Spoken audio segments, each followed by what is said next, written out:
Hi everyone. Today I'm going to be talking about The Fall of Númenor by J.R.R. Tolkien, edited by Brian Sibley, with illustrations by Ellen Lee. This is the second of the posthumous books by J.R.R. Tolkien that is not edited by Christopher Tolkien. This has come out after Christopher Tolkien passed away. The last of the books that he edited was The Fall of Gondolin, which you can also find me talking about on this channel. The one that came out before this was The Nature of Middle-earth. I've not got that book. That one is more along the lines of Christopher Tolkien's History of Middle-earth series. It's like an unofficial 13th volume of that one, whereas this one fits in with the three great tales, Children of Hurin, Beren and Luthien, and The Fall of Gondolin. This continues from there. It's like another expansion on the Silmarillion and what you find in there. So first I will show you the book and some illustrations, and then I'll talk about what this book is and also what this book isn't. So first of all, we'll have a look at the dust jacket. Sorry, there's a few shadows because we're now in the winter. I don't have the daylight anymore, and I'm relying on just my house lights. So here we have a illustration of the island of Numenor, a huge wave sinking the island. We take it.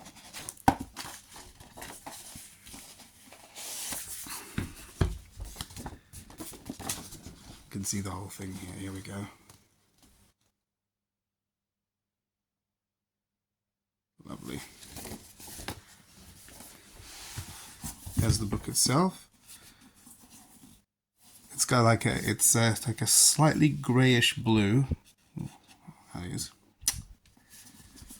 And the name on the spine. The end page, we've got the same picture as on the dust jacket. And on the back, we've got the map of Middle-earth in colour, rather than the usual black, white and red. This is the map of the Middle-earth in the Third Age.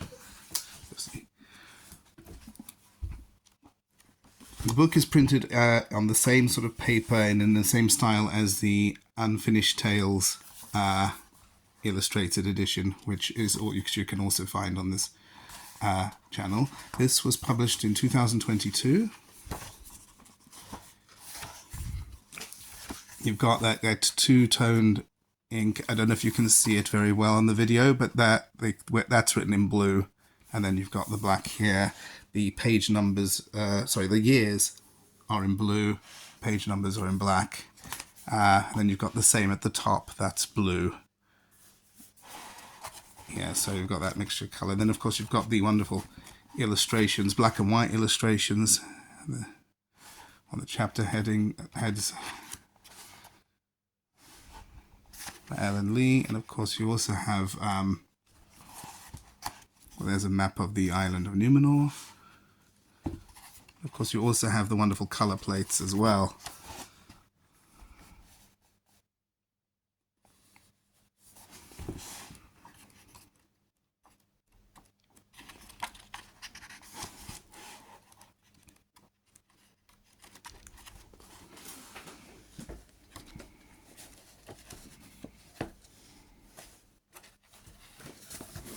There you go.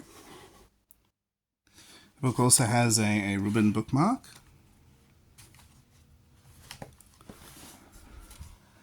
And also, I'm finding quite unusual for your Tolkien books.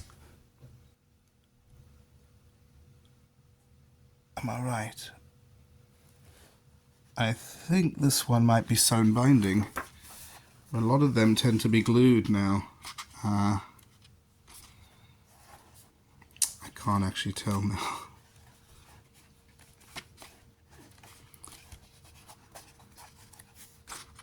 I know my Lord of the Rings books were sewn.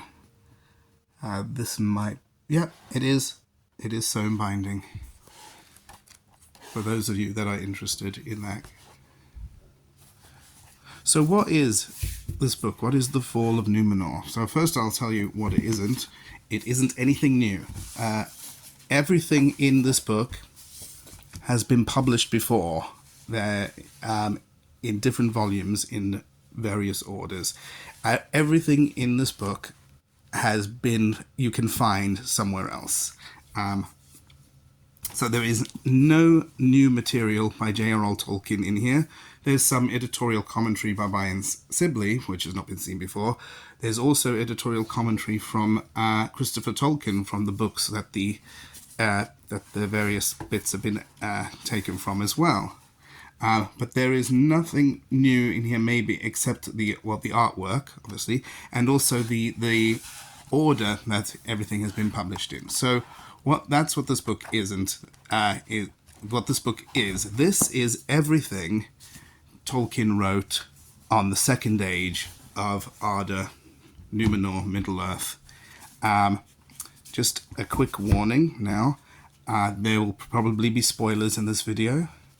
And I am not a Tolkien scholar, so I will get things wrong. So if I do get things wrong, you can point them out in the comments, but just be kind and take notes. And I am not a scholar. I'm not a Tolkien scholar or any kind of scholar. I just enjoy reading stories that entertain me, and these are the type of stories that entertain me.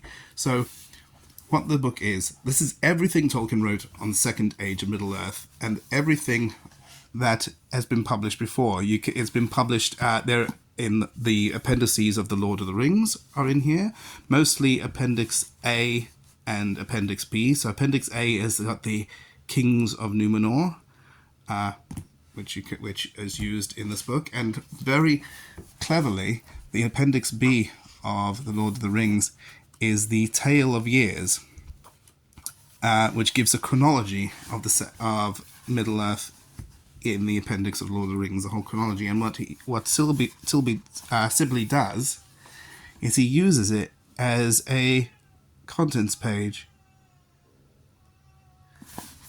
Sorry if you could hear the baby crying. Alright, so this contents page is the Tale of Years from Appendix B in the Lord of the Rings, which gives the full chronology of everything that happens from the end of the First Age to the very beginning of the Third Age. And then he uses that chronology to put everything that was written about the Second Age into chronological order, which we've never had before.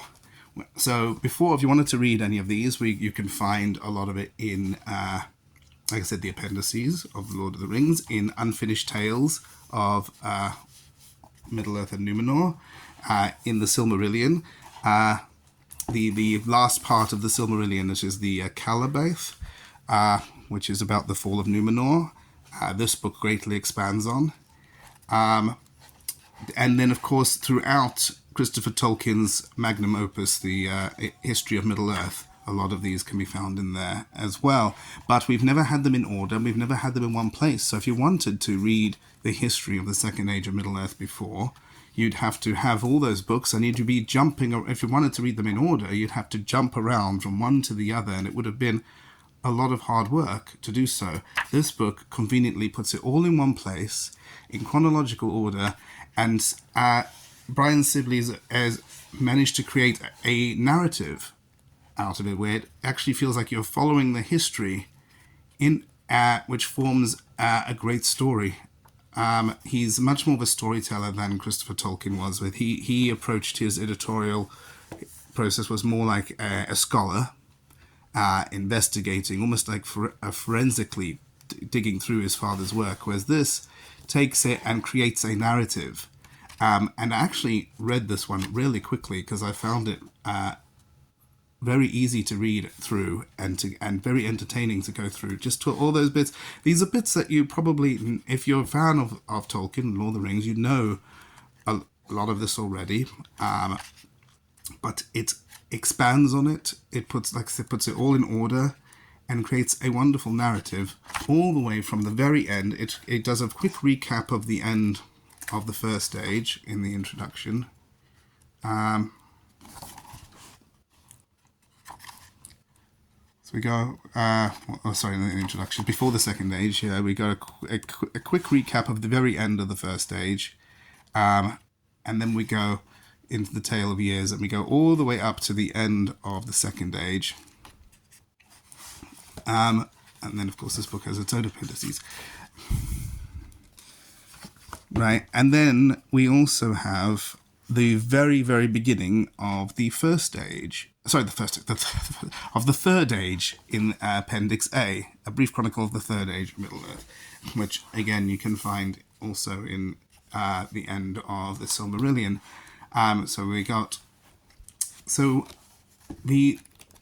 The story of Second Age is, it's called the Fall of Númenor, but it's not just the Fall of Númenor. Númenor is kind of the centerpiece of this. We've got every part of the Tale of Years also has which kings were ruling Numenor at the time, how when they were born, when they died, how long they ruled for, and but at the same time you've got what's happening in Middle-earth at the rise of Sauron, how he is taking over in Mordor, him building Barad-dûr, the forging of the Rings of Power.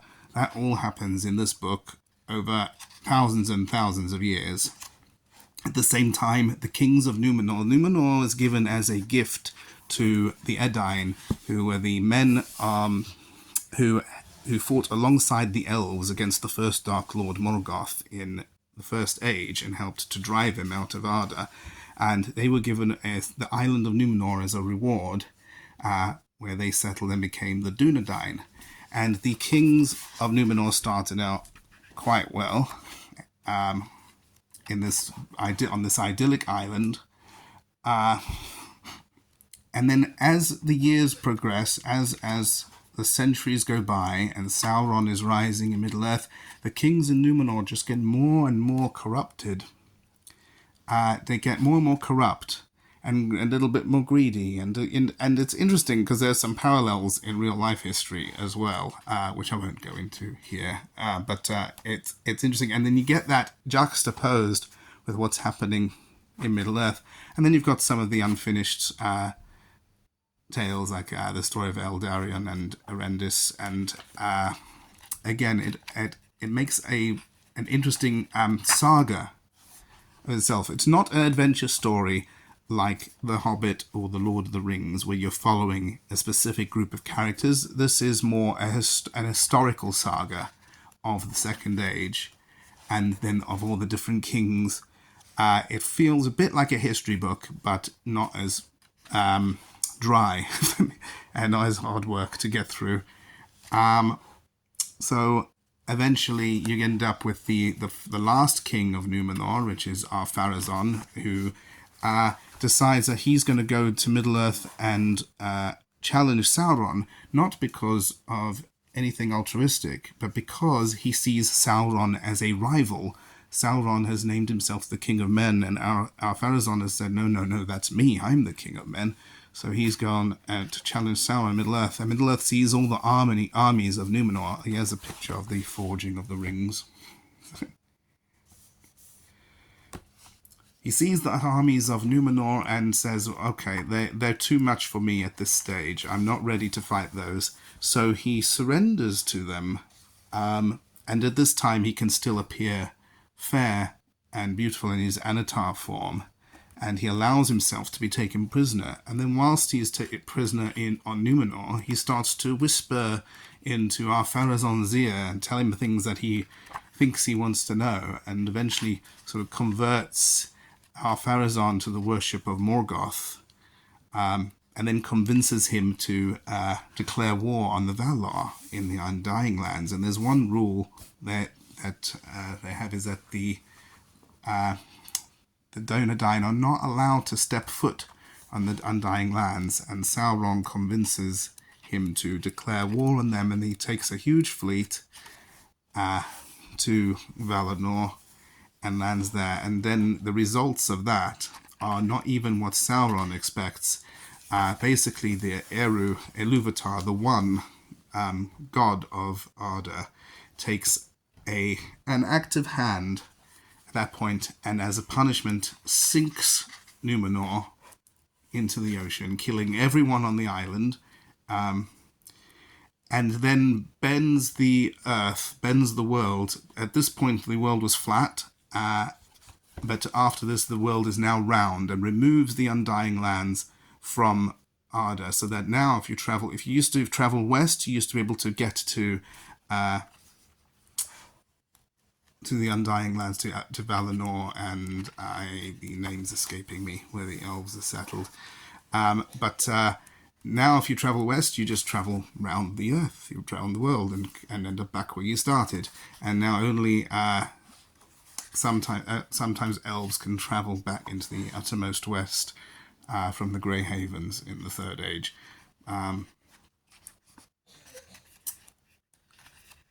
That's result of that. And then Sauron, who was on Numenor at the time, also gets swallowed up by the oceans, and this doesn't kill him, but this does have a profound effect on his ability to shapeshift. He can no longer take a fair form, he can only appear in his evil guise, so he can never fool anyone by appearing fair and beautiful anymore.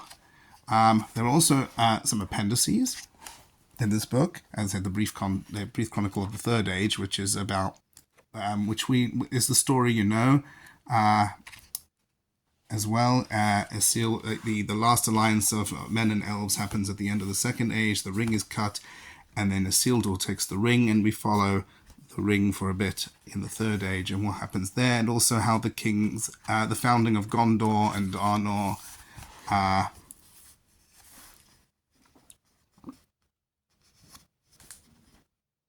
what happens as well. But then, of course, we've also got Appendix B, which is the Númenorian chapters from The Lost Road. Now, The Lost Road was a story that Tolkien didn't finish. It was a time travel story, which involved someone traveling through time and eventually ending up in Numenor around the time of its sinking. And these are those chapters from that story. He never finished it. This was part of a conversation he had with his friend C.S. Lewis, when C.S. Lewis wrote his Cosmic Trilogy out of that, and he was going to write and J.R.R. Tolkien was going to write The Lost Road. There's a lot of things which he eventually took into his legendarium from here, but the reason why it's in an appendix is it doesn't quite fit. There's nowhere in the timeline it quite fits. There